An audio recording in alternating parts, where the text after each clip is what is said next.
요한의 아들 시몬아, 네가 나를 사랑하느냐? 예수님의 얼굴만 보면 과거 일이 떠올라서 괴로운 베드로인데, 베드로야 네가 나를 사랑하느냐 물어보시는 거예요. 한 번도 아니고 3번 물어보셨습니다. 3번.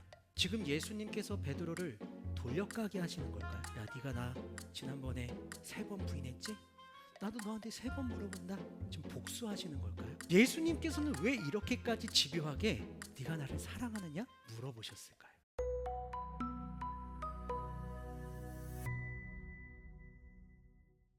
요즘 여러분들께서 느끼셨는지 모르겠지만 제가 요즘 살이 많이 쪘습니다. 개척 초기 때보다 한 7, 8kg가 늘어난 것 같아요. 이렇게까지 놀라하실 일은 없는데, 네. 개척교회 사역이 별로 안 힘든가 봐? 뭐 요즘 좀 살만한가 봐? 라는 주변의 오해를 좀 받고 있습니다. 그래서 제가 다이어트를 좀 해야 되겠다. 한 2주 전부터 마음을 먹어서 운동을 또 시작하고 열심히 이제 다짐을 하고 다이어트를 하고 있습니다. 근데 여러분들 눈으로 확인하셨다시피 잘 안 됩니다. 입은 쉬지 않고 계속 먹고 있고요. 알람을 맞춰놓고 아침 운동을 해야 되겠다 다짐을 했는데 다음날 아침엔 알람을 끄고 이불 속에서 나가기가 너무 싫은 거예요. 여러분, 사실 이런 건 우리 일상에서 너무나 익숙한 장면입니다. 마음으로는 해야지 다짐을 하는데 실제 행동은 전혀 다른 방향으로 가는, 좀처럼 마음과 행동 그 사이가 좁혀지지 않는, 잘 이어지지 않는 현상, 그것이 우리의 현실이기도 합니다. 여러분, 신앙생활도 똑같습니다. 지난 추수감사주일에 우리가 감사할 것이 아무것도 보이지 않는 현실 속에서도 오직 하나님을 믿음으로 감사하겠습니다, 그렇게 마음으로 다짐했지만 여전히 변하지 않는 현실, 똑같은 현실, 더 어려워진 현실 앞에서는 감사 대신 불안과 걱정이 먼저 튀어나올 때가 있다는 것입니다. 마음으로 믿는 것과 실제로 사는 것 사이, 그 사이를 이어줄 다리가 필요합니다.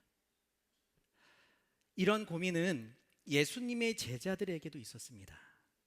예수님께서 십자가에서 죽으셨을 때 제자들은 모든 것을 잃은 것처럼 절망했습니다. 또한 예수님처럼 자신도 죽게 될까 봐 모든 문을 닫고 잠그고 집안에 숨어 지냈습니다. 그렇게 3일이 지났을까요? 문이 닫혀있던 방에, 제자들이 모여있던 그곳에 신비한 방법으로 부활하신 예수님께서 찾아오신 겁니다. 제자들은 믿을 수 없다며 자신의 눈을 여러 차례 비벼가면서 서로의 볼을 꼬집어 주기도 했을 것입니다. 부활하신 예수님께서는 제자들이 보는 앞에서 그 손과 옆구리를 보여주시면서 실제로 십자가에 못 박혀 죽으셨다가 다시 살아나셨음을 확인시켜 주셨습니다.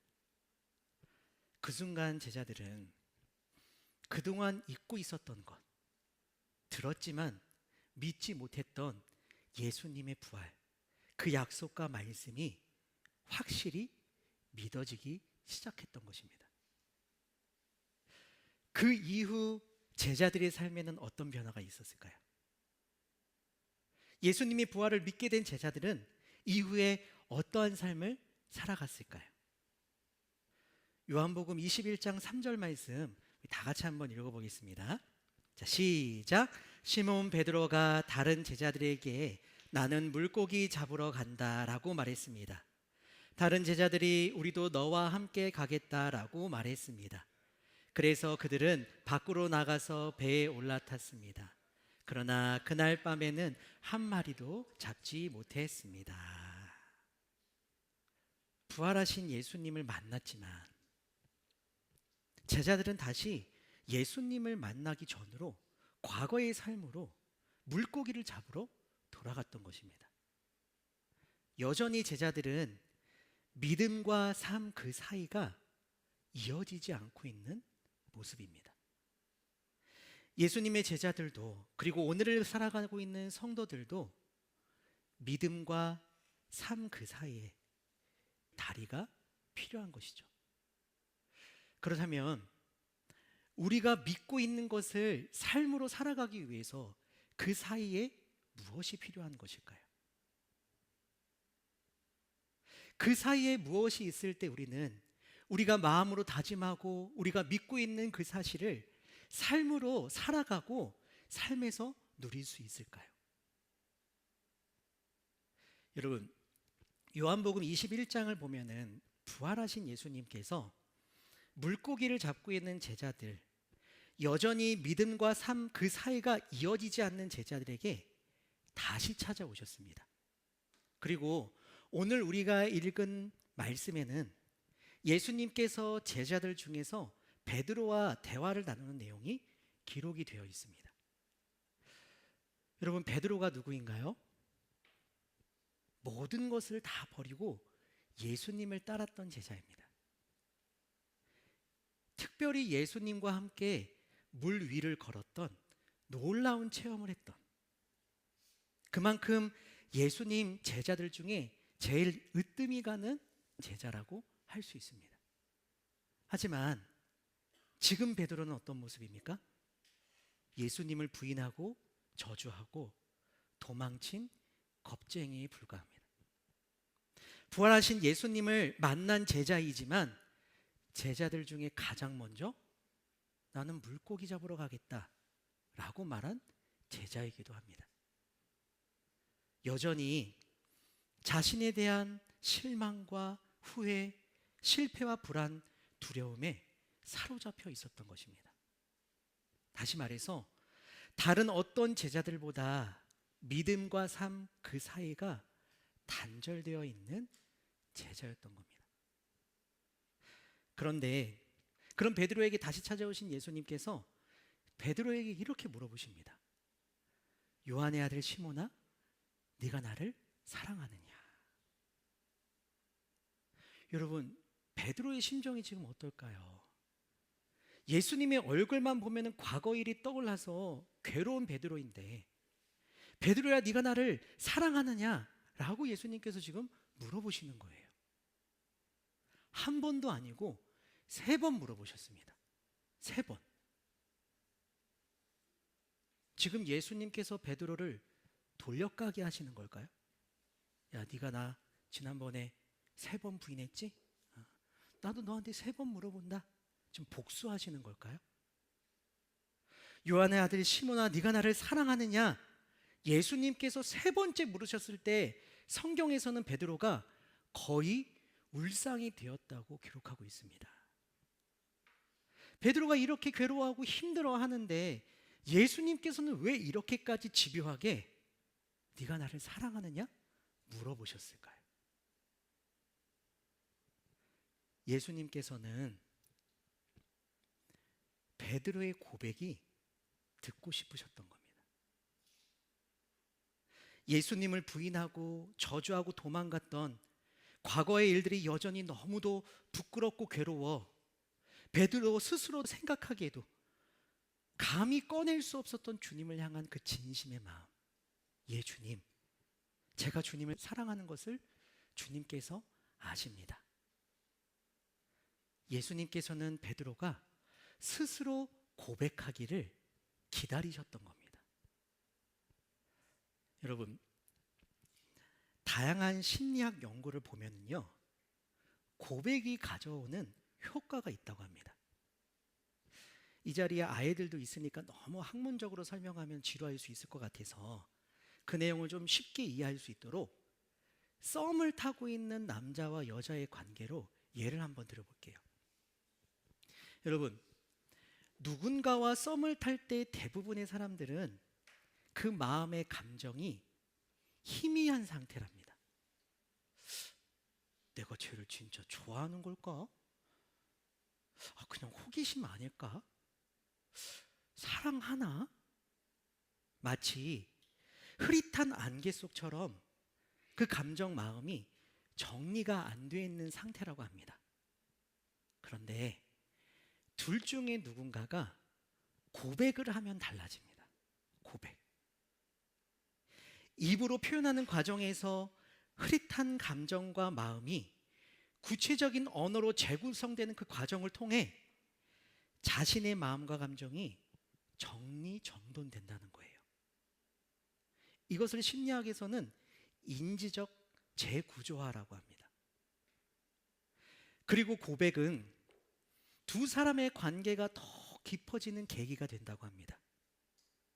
마치 너와 나의 연결고리, 그것이 이어지는 것처럼 상대방에 대한 신뢰가 강하게 형성이 된다는 거예요. 이뿐만이 아닙니다. 고백은 스스로에게 나는 이런 사람이야 라고 선포하는 행위와도 같다고 합니다. 그래서 고백하는 그 순간 이제 나는 너의 남자야. 이제 나는 너의 여자야. 넌 이제 나의 남친이야. 이제 넌 나의 여친이야. 그렇게 자신의 정체성이 강화된다고 합니다. 또한 고백하는 순간 사람들은 자신의 말과 행동을 일치시키려는 강력한 욕구를 가지게 된다고 합니다. 너를 영원히 사랑해.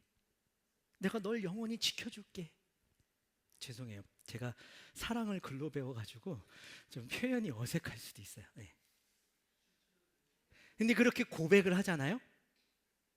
자신이 고백한 대로 살아가려는 행동의 변화가 일어나기 시작한다는 거예요. 썸과 연애 그 사이에 고백이 있다는 겁니다. 고백. 여러분, 예수님께서 베드로에게 네가 나를 사랑하느냐라고 물으셨을 때 베드로가 너무나 마음이 괴롭고 그 마음이 정리가 안 되고 자신이 어떠한 삶을 살아왔는지 그리고 앞으로 어떻게 살아갈지 불분명하고 여전히 불안하고 두려운 그런 마음에서이지만 예수님께서 네가 나를 사랑하느냐라고 물어보셨을 때 베드로는 고백합니다. 예, 주님, 제가 주님을 사랑한다는 것을 주님께서는 아십니다. 그렇게 고백한 순간 자신의 실패와 죄책감, 실망과 후회, 불안과 두려움으로 흐릿했던 베드로의 마음이 뚜렷해지기 시작합니다.